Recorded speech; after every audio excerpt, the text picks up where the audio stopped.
Rahim asyhadu an la ilaha illallah wa asyhadu anna Muhammadar Rasulullah. Panjenengan kados biasa mawon jenengan tedha kalian zikir mangkih jenengan praktekaken kalian masa ningali TV napa ten griyanipun panjenengan. Panjenengan ngaos ten pundi-pundi mboten ngertos kenyataanipun panjenengan nggih berpedoman ten kalamuwah nggih Al-Qur'an menika. Sampai panjenengan iku Al-Qur'an sing sak bendere apa Al-Qur'an fotokopian apa Al-Qur'an gawenane wong. Lah ngoten nggih. Nah niku nggih pun jelas Al-Qur'an menika kalamipun Allah yang dilalui yang diberikan kepada Kanjeng Nabi Muhammad sallallahu alaihi wasallam melalui malaikat Jibril. Lah menika nggih. Al-Qur'an menika melalui malaikat Jibril diberikan kepada Kanjeng Nabi Muhammad sallallahu alaihi wasallam, termasuk menika saat Kanjeng Nabi didugi angsal wahyu dugi Allah melalui malaikat Jibril niku dikengken maca baca ya Muhammad Iqra niku Kanjeng Nabi Muhammad sallallahu alaihi wasallam berkata, "Apa sing tak waca? Aku iki gak iso maca apa-apa. Aku iki gak iso nulis, gak iso maca." Nah niku nggih, niki jenengan pirengaken mawon mangke jenengan pun sampai dipikirno sing kados ya napa. Krana tingkatan ajaranipun hake Allah nggih enten syariat, enten tarekat, enten hakikat, enten ma'rifatullah. Lah niki umum. Napa sing kula waca? Ya malaikat Jibril. Iqra ya Muhammad. Aku gak iso nulis, aku gak iso maca. Lah menika nggih. Kenyataanipun Kanjeng Nabi Muhammad sallallahu alaihi wasallam makhluke Allah ingkang sempurna, ingkang maksum, dimaksumaken dhateng dzatullah. Napa kok syariate ditulis ngoten nika? Nggih kersane niku kendhahipun Allah. Nggih, kersane niku kendhahe Allah. Ditulis napa mawon ayat kathah ayat-ayat menika sing mboten nyocoki akal pikire panjenengan. Tapi tetep nguntungno makhluke. Niku perilakuipun dzatullah menika sampai ten syariate diayataken kados ngoten Kanjeng Nabi mboten saged nulis lan maca. Kenyataane Kanjeng Nabi nggih pemimpin, nggih presiden, pemimpin negara Arab waktu menika. Nggih, mosok mboten ngoten. Lah niku kersanipun Allah. Kathah ayat-ayat menika sing mboten nyocoki akal pikir panjenengan kalian kula. Karena akal pikir niku mung enten batese. Tapi lek yang berserah diri mboten ngerti apa-apa mangke niku sing diparingi ilmu kemarifatan dhateng Allah. Lah niku terjadi umum datang yang dikalamkan oleh Allah melalui malaikat Jibril. Apa ana tulisane sing ingkang kados diwaca menika napa mboten wonten? Lah niku nggih. Lah Kanjeng Nabi menika sanjang aku gak iso maca berarti enten tulisane ngoten. Nggih niku kersanipun ingkang dikalamanaken dhateng Allah. Al-Qur'an menika setiap kejadian ayat-ayate dituliskan oleh Allah sehingga Al-Qur'an boten sing kados sakniki. Nah niku nggih niku wau Al-Qur'an ingkang diceritakan umum melalui malaikat Jibril. Lah niki wonten malih Kanjeng Nabi Muhammad sallallahu alaihi wasallam angsal wahyu ayat-ayatipun Allah menika sajang kados ngeten meniki. Moko diceritakan istri ingkang nulis ingkang nyatet menika. Istri ingkang pundi? Sahabat. Napa? Sahabat. Iku enten tasih. Khadijah. Khadijah. Nggih, lah moko jenengan tingali sing enten mriki sampean boten usah asal cerita dugi mriki sing enten ngajengi sampean sakniki niki tiyang bodho. Ela-elo sing boten ngerti napa-napa, nggih termasuk boten saged maca Quran. Cek panjenengan semerap piyambak pengakuan kula niki, nggih niki kula belajar jujur cek sampean mboten cari-carine. Tapi kula murite Yai sinten niku sing enten pinggir masjid niku nggih Mbak Yuli. Sinten? Yai Khojin. Waktu menika mboten enten madrasah. Kula ngaos ten mriku nggih kula termasuk muridé Yai Khojin. Mboten saged maca Quran. Sampai saniki daripada panjenengan kepingin tembung tiang-tiang wani dugi kula piyambak ingkang sanjang. Sejarahipun Ustaz Khalil menika sing enten keradenan belajari ngaos parokaate sing tepak dawa cendheke di Ustaz Khalil Mustafa menika. Sakniki dados almarhum pun wangsul ten ngersanipun Allah sejarah lari keradenan ngaji dawa cendheke tepak parokaate nggih Ustaz Khalil Mustafa menika termasuk kula murite nggih. Kula alumni ingkang sing nomor setunggal mungkin sing bodho dhewe ngoten menawi ndak dicerita-ceritakan wah gak iso ngaji arek iku sesat arek iku kenyataane panjenengan nggih ten mriki nggih pun ngrasakaken nggih.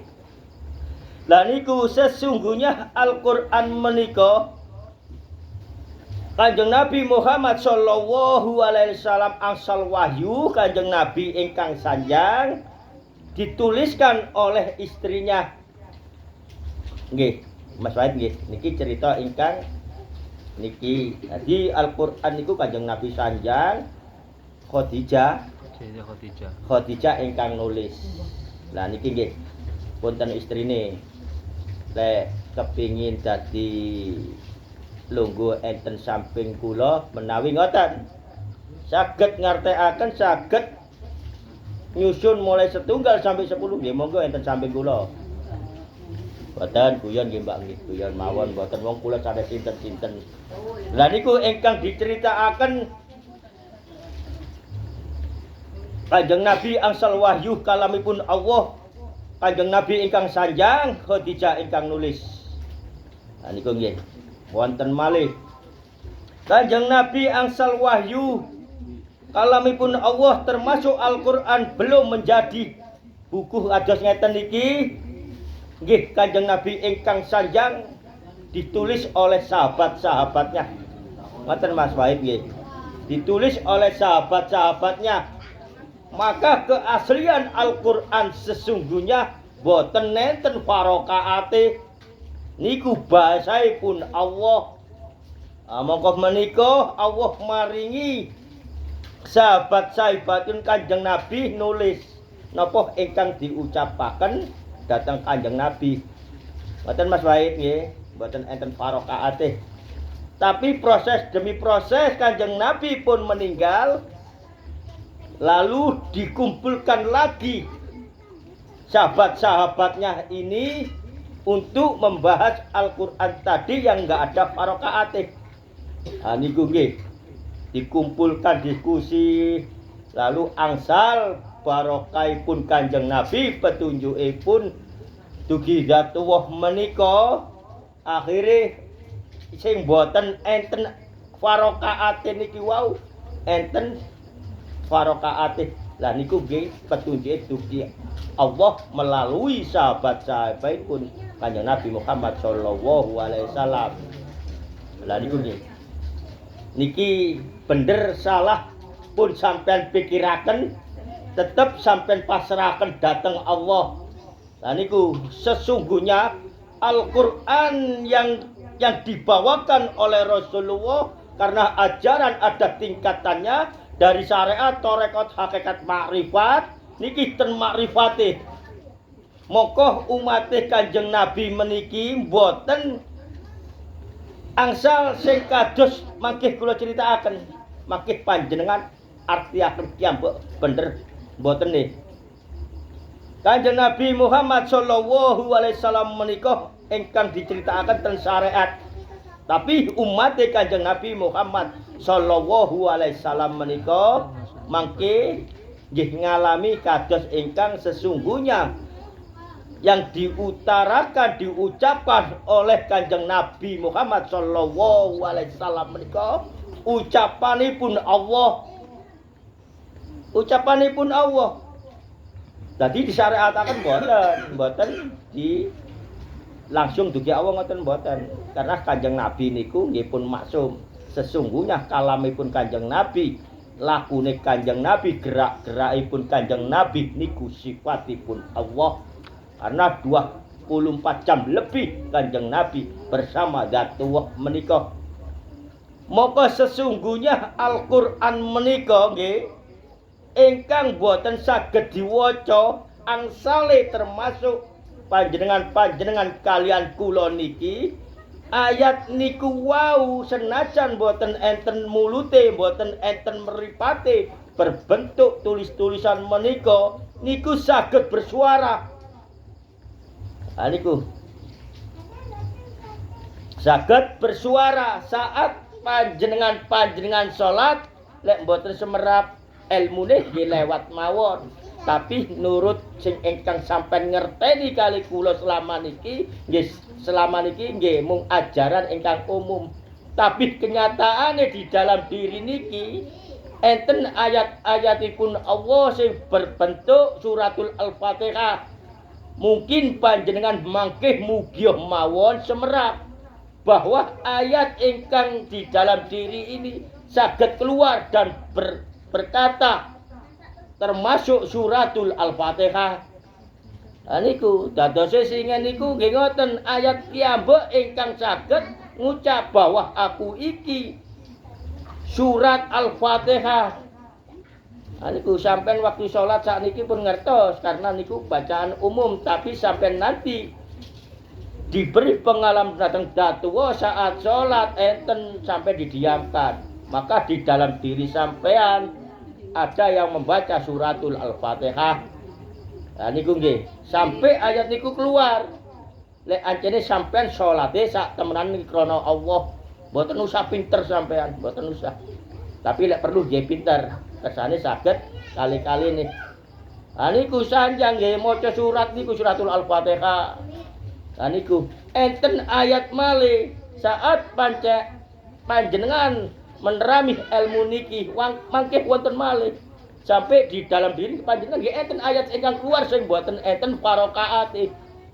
Sampai saat salat, sampai salat zikir, lek wis imane sampai dados saksi keimananipun panjenengan bergantung diri kepada Dzatullah mangke diparingi semerap. Sampai wiritan keluar ten badan-badani sampean muteri sampean inna sholati wa nusuki mama kiaya mama mati. Lah niku sesungguhnya ayat-ayat itu termasuk Al-Qur'an tanpa ada mulutnya, tanpa ada pendengarannya, tanpa ada matanya itu bisa mengenalkan diri bahwa aku ayat iki, aku ayat itu dengan suara kita sendiri yang kita kenali dengan suara diri ini sendiri. Niku terkadang ayat niku mau bersuara sing sampean anggap guru-guru pun panjenengan nggih kersane napa kok kados ngoten, kersane panjenengan saged nangkep lho aku iki gak iso maca apa-apa tapi kok aku mau sembayang maca suratul Al-Fatihah kok kaya ana wong pira di awak di kupingku iki krungu padahal aku sembayang ijenan. Nah niku nggih asal mula sesungguhnya Al-Qur'an meniku nggih kula sing critakaken menika wau melalui malaikat Jibril nggih termasuk Iqra nggih Mas Wahid. Lah niku termasuk tertatanya Al-Qur'an dari Alif Lam Mim menika sampai nggih terakhir menika ingkang nulis diceritakan nggih niku wau Khadijah para sahabat ya. Ten lintune malih nggih termasuk para sahabat sampai enten farokaatih menika. Napa kok difarokaati? Lah niku Allah ingkang semerap dari ayat ingkang utama boten enten ayate sampai enten ayate niku kanggo umate Kanjeng Nabi cek belajare cek gampang. Difarokaati melalui nggih petunjuk-petunjuk melalui sahabatipun Kanjeng Nabi Muhammad sallallahu alaihi wasallam menika. Nggih dadosipun panjenengan ngertos saniki sesungguhnya Al-Qur'an niku napa ingkang diceritakaken ten syariat nggih niku leres teng makrifat niku nggih leres niku kendhakipun Allah. Mokoh menika panjenengan tetep imani Al-Qur'an karena ten jawih mereka termasuk kula terdidik la opo maca Al-Qur'an. Wong Al-Qur'an niku cetakan, wong Al-Qur'an niku fotokopian. Lah ngoten, lek sing kepingin sing asli nggih sampean lampahi istiqomah mawon sing sak temenane mangke panjenengan diparingi teng Allah Al-Qur'an yang sesungguhnya, dari Al-Qur'an yang tidak ada farokaatnya sampai berfarokaat sampai di dalam diri ini. Tetap menikah dengan imani sak temenane pun tergoyahkan oleh ajaran tiang-tiang nikah. Wis gak usah maca Al-Qur'an, wong maca Qur'an niku fotokopian mawon mboten. Senajan sing tersebar niki fotokopian namun enten ingkang asli. Mboten berubah namun kathah ingkang sing kajeng ngrubah Al-Qur'an menika nggih termasuk kula kali panjenengan kajeng didekrin. Lha apa maca Al-Qur'an, wong Al-Qur'an niku fotokopian nggih. Pun jelas nggih berpeganganlah kepada Kanjeng Nabi Muhammad sallallahu alaihi wasallam. Mugi-mugi panjenengan mangke ngalami napa ingkang disyariataken Allah, dimakrifataken Allah. Cukup semanten. Assalamualaikum warahmatullahi wabarakatuh.